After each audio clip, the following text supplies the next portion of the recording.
So today, sitting at my dining room table, we've got the lovely Tracey Smith of Downshifting Week, and Tracey's just been for a cup of coffee, and she's not a happy girl. Well, yes, you're right. Yes, delighted to be here. Thank you very much for inviting me up. I'm on my tour all the way around the UK talking about International Downshifting Week, and I have done what thousands of us do every day, stopped to have a little cup of coffee en route.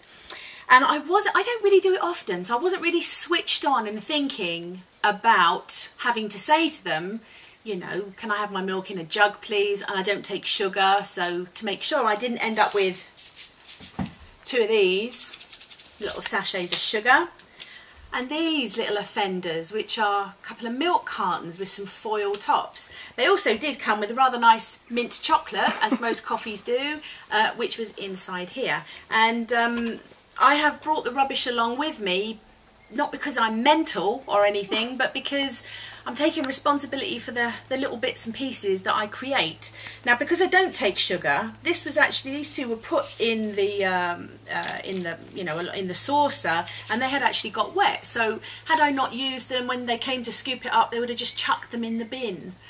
And I don't know about you, but as far as I'm aware, it's actually quite hard to make sugar, and it travels an awful long way. They don't grow it in Dorset or Cardiff or anywhere. It comes from the other side of the planet. So that little sachet of stuff we really don't think much about is actually immensely important, as is this. This is milk. And I did have a discussion with the waitress, who first of all said, oh, I don't know, it's not up to me. Actually, she wasn't from East London. She didn't say, oh, I don't know, it's not up to me. But had she been from East London, she would. I can't do a Gloucester accent. But I did speak to the manager, and I said, I just wondered why, because they seemed to be quite switched on with all of their sustainability. And I said, I just wondered why the coffee didn't perhaps come with milk in a jug. And he said, oh, well, you know, it's just really, he's Irish, by the way, I can't do that one. He said, it's just we're really busy and it's convenient, and it's just, but if you wanted it in a jug, you know, if you'd asked, I would have done it.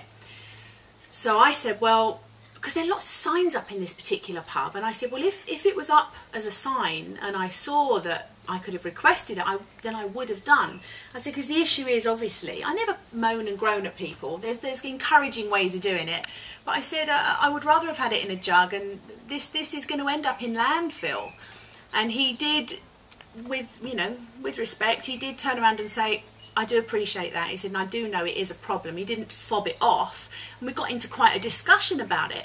And I said, well, the solution really would be for you to get a sign up so that your eco-friendly customers, of which there are many, coming along to his lovely new deli, buying all local produce, would tick all the boxes for him. Sugar could be, if it's an issue of hygiene, they could have it in a pouring dispenser.